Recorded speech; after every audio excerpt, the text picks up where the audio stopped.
My name is Axel Post from Thinking Right Center. Across from me is my good pal, Tate Stone Forcina, about a couple thousand miles away in Colorado. And this is the beginning of our team preview series. We're going in alphabetical order, and we get to start with kind of a banger with the Arizona Diamondbacks, the NL champs from last season. Oh yeah. Quickly, I will run through some of the transactions, notable transactions. I'm not going to tell you, that they dropped the guy in AAA. But so they lose Evan Longoria, Nick Ahmed, Kyle Lewis, probably Tommy Pham, because of some other things that they just did. They gain Jock Peterson on a 1-year, $9.5 million deal. Their big signing is a 4-year deal, Eduardo Rodriguez for $80 million. And they re-sign Lourdes Gurriel Jr. And since I wrote this up, they sign Randall Grichuk as a platoon bat. We'll get to that a little bit later. I'm actually weirdly excited about that. But they also made a big trade. They went out and got Eugenio Suarez for a reliever, Carlos Vargas, and Sebi Zavala, the most famous backup catcher of all time. Mostly a cash dump. So obviously for the Diamondbacks player-wise, that works out great for them. And they traded Dominic Fletcher for reliever Christian Mena. Now, initial thoughts when you look at this team for you. Yeah. I mean, I think this team got better, Yeah. which is awesome because they were kind of a surprise team last year. We didn't have a ton of hype and they gained momentum, really young team, ended up going on a really good run. But I think the addition of Jock Peterson, I'm a huge Jock Peterson fan, obviously. Such an underrated bat to have and such a good veteran leader. Eduardo Rodriguez, very solid starting pitcher, slots right into that 3 for them, I think. He's great. I mean, pitches, a complete season, eats up innings and pitches really effectively. And then re-signing Lourdes Gurriel, that's a no-brainer. That guy is solid as they come in left field. Yeah. And then we talked about Eugenio Suarez. That's an underrated, really good power bat at third base. Yeah. So I think my initial reaction from the offseason is I think it's really great lineup construction because last season you have they don't strike out a lot. None of the guys from last year ever really struck out. Christian Walker was their high guy in strikeouts. He barely 20% of the time, maybe. Yeah. So it doesn't hurt you to go out and get you Eugenio Suarez. It doesn't hurt to go out and get you Jock Peterson, 2 higher K rate guys, but you're not repetitive. So yeah. Especially that deal for Jock Peterson, 9.5 mil. Yeah, he still hit the cover off the ball last year in San Francisco. I think, and I think the little change of scenery for him because San Francisco is so tough for a power hitter. I know he's got a lot of juice, but he only hit 15 home runs last year. I'd be surprised if it wasn't 20. Yeah. I think now I want to talk about Randall Grichuk.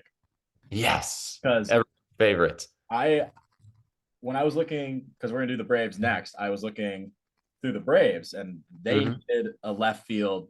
I think they don't need because they're the Braves, but they'd be better with Randall Grichuk. And I didn't even think about how the Diamondbacks would be better with Grichuk. Randall Grichuk had a 995 OPS against lefties last season. I don't think he'll ever see a righty because you have Jock Peterson. Because Jock Peterson has a 622 OPS for his career against lefties. You don't want him seeing lefties. He's older. The swing and miss concerns are only going to get worse and already bad against lefties. So just protect him against the lefties with Randall Grichuk, a short side of the platoon. Honestly, if you need to play Grichuk in the outfield, it's not going to be a disaster. But it's just they're not the biggest market team. Yeah. So they're not going to go out. They can't compete with the Dodgers spending, right? Yeah, exactly. In the same division, it's tough, but they're certainly in a better spot than the Giants, where the Giants are sort of middling, where I think the Diamondbacks are certainly on the rise. we can go up with really obvious players, right? Like the lineup is Corbin Carroll, Ketel Marte, Christian Walker, Jock Peterson, platooned with Randall Grichuk, Yep. Abby Moreno, Eugenio Suarez, Alec Thomas, Lourdes Gurriel Jr., and to start the season, Geraldo Perdomo. Yeah. And I mean, like, see, they didn't have to make a ton of moves, but they went out and made smart moves, in my opinion. Yeah, just And smart. Perdomo, like, we're kind of still waiting on Perdomo to put it together. He was an all-star last year. Like, first half was really amazing. I think so. I don't see him being the shortstop at the end of the season because I think Jordan Lawler is going to be the shortstop at the end of the year. Jordan Lawler is coming, and he is. I He's a think baller. the Diamondbacks came out recently and said that Perdomo is going to be the everyday guy to start the season. So I think that takes some of the pressure off of Lawler, who is 21.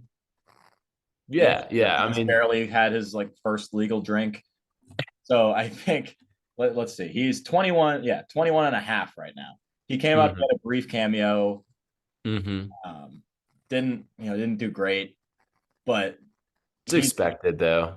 I mean, he's a top 50 prospect, top 30 Yeah, prospect. Like he's yeah. got talent. Everything I've seen about him is just like that solid everyday Yeah. shortstop that you'd want. Yeah, he's a dude. I think, Perdomo's a good defensive shortstop, but you're really not missing much with Lawler at short either. Mhm. He's just a great Yeah, athlete. And everything that I've heard about him is he's a great defensive shortstop as well. So I think, especially if Lawler comes up and is good, he yeah, could be a huge, huge difference maker for this team. And I think the other because right, of course, the difference makers are going to be Corbin Carroll, Marte, like of course, but we know yeah, that we are yeah, that shit. Like Alec Thomas, if he builds off of what he did last postseason, and if Jordan Lawler comes up and is good in any sense, right? If he's better than Perdomo, then this lineup is as filled out as most lineups you're going to see.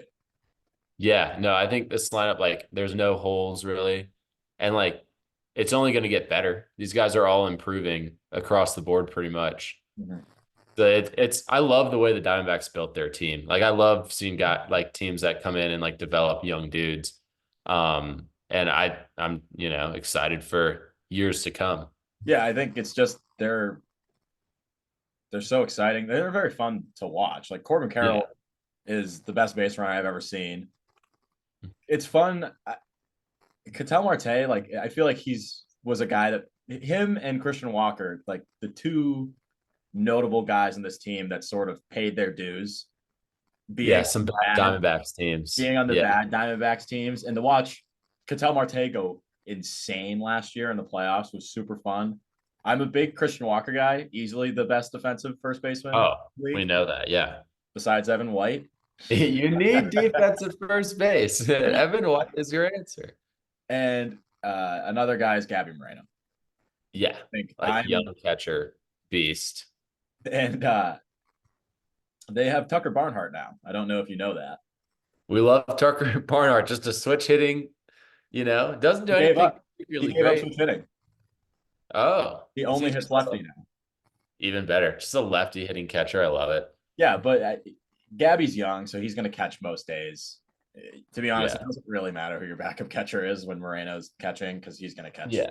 He's going to catch basically every day. I'm very high on Gabby Moreno. His second half was nuts. Yeah, Yep. like almost a 900 OPS in the second half. I think the bat to ball skills have always been there. I think you could see the juice developing in the later part of the season and in the playoffs. He had 4 home runs in the playoffs. Yeah. So Yeah. I'm I so love high on Gabby. I love him. I think I'm high on every player on this team, every I'm guy like in the lineup. even like Alec Thomas like didn't quite figure it out offensively last year. I'm sure he will. He's got really good like raw power and like obviously his speed, but his defense in center field is unreal.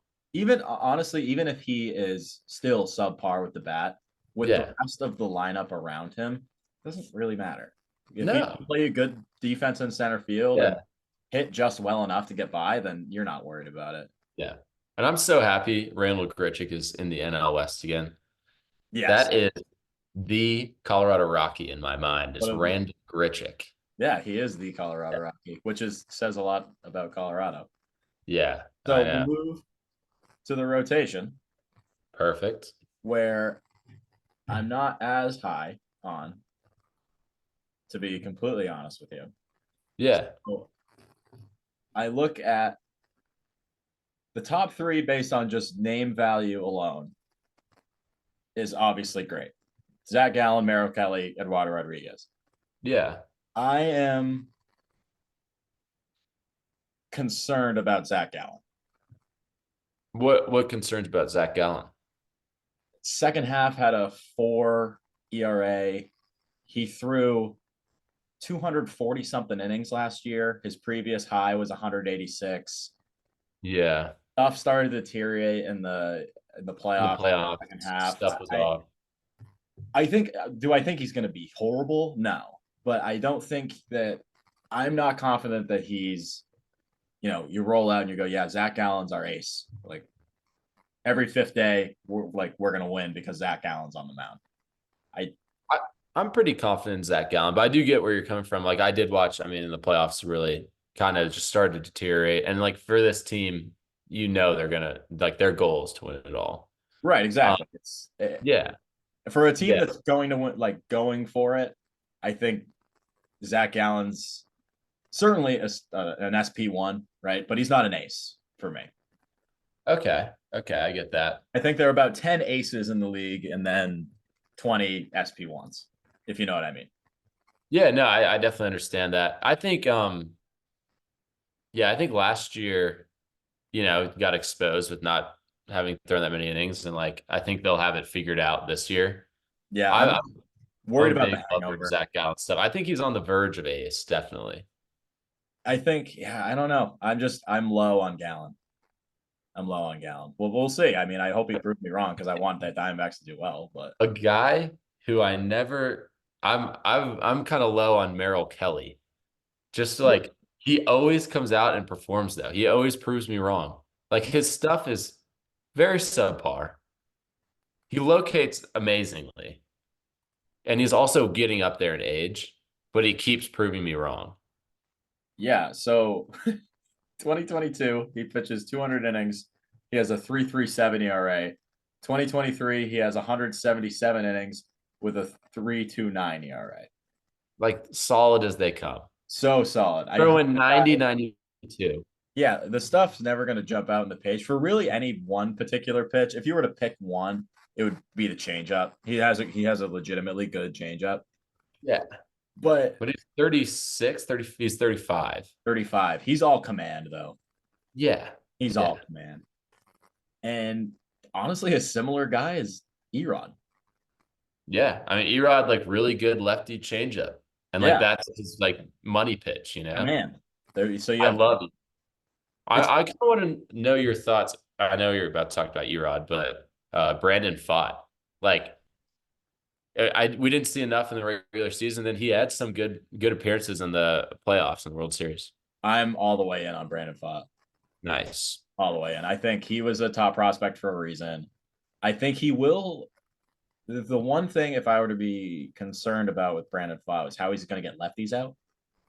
He has his fastball slider pretty much only. He's fastball, sweeper, and the changeup is meh. And Yeah, exactly. Yeah. I remember watching games, against the Phillies, right? And Bryce Harper and Kyle Schwarber are tough outs for anybody, but he couldn't put those guys away. It felt like Yeah. really hard to put those guys away because the sweeper plays really well, for the same-handed batters that's running away from you. It's hard to beat a guy with a sweeper if you're a righty throwing to a lefty. Exactly. So Exactly. he has a good fastball, and the sweeper is really fucking good. Really, really Hmm. fucking good. Yeah. And if he has any resemblance of a third pitch, which I believe he does, then he'll be more than solid. And for a starting pitcher 4, is going to be amazing. Yeah. He's going to get better. Like, yeah, I like Brandon Pfaadt a lot. I think the diversity of the first 4 pitchers is very fun to me. Dude, I love when people have that. It's just like, it's like a pretty good, like harder throwing righty. a soft finesse righty command guy, then a soft finesse lefty. Like you play those guys 3 games in a row, that the rhythm's going to be completely off. Right. Right. I think that plays, it's not the biggest, if you have four Spencer Striders, it doesn't fucking matter. Yeah. But when you have a different look for every day, especially where this team wants to go, which is the playoffs, that definitely helps. It has. If you're not seeing the same type of shit every day, then it definitely helps.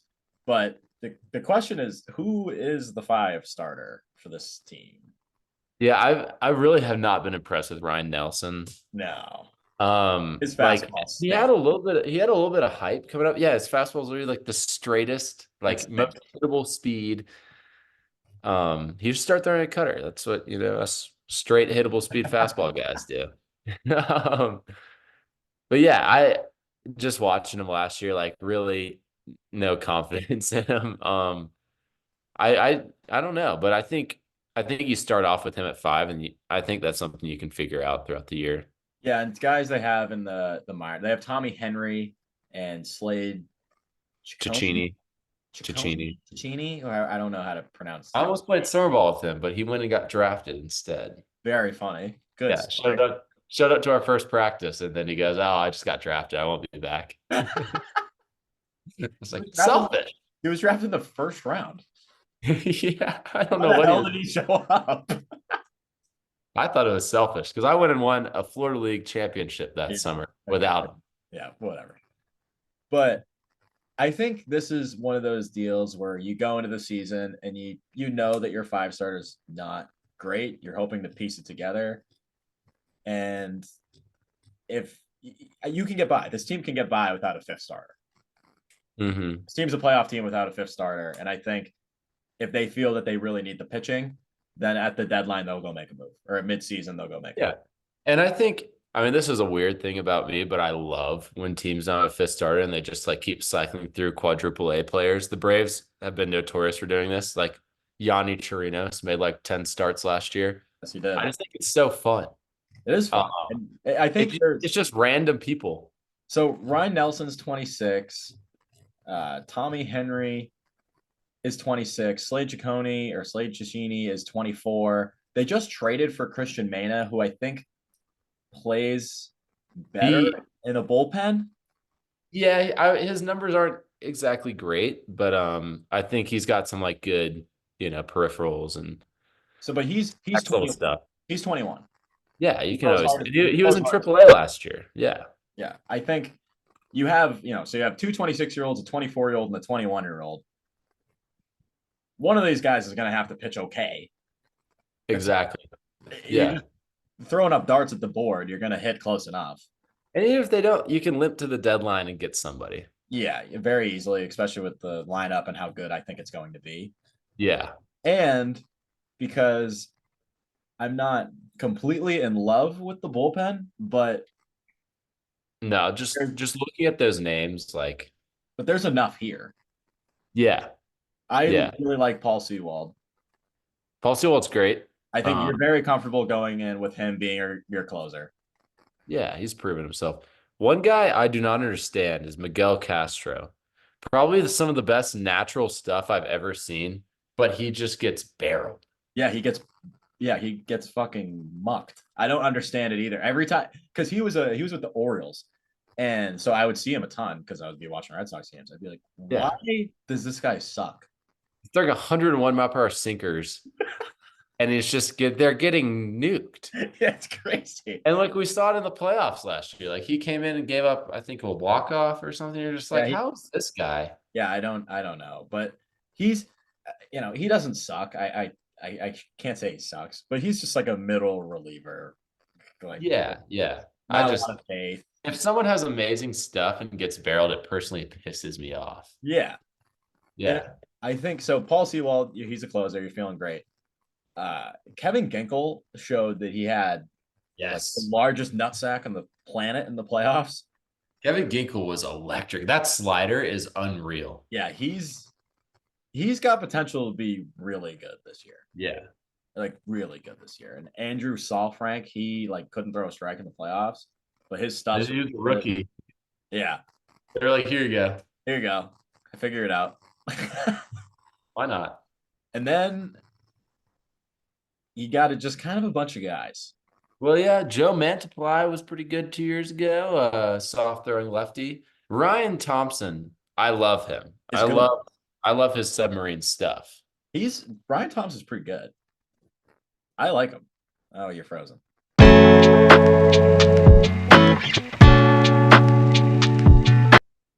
Where were we? We're talking about Ryan Thompson. Ryan Thompson, another Rays creation. Yeah, I remember him. Yeah. There's not too much coming up the pipeline in terms of like Jake McCarthy's going to start the year in AAA probably. Mm-hmm. I think he's 26 now. Ship's kind of sailed on him. I think the only guy you're really waiting on is Jordan Lawler, and honestly, if that's the only guy you're waiting on, then you're probably pretty fine with it.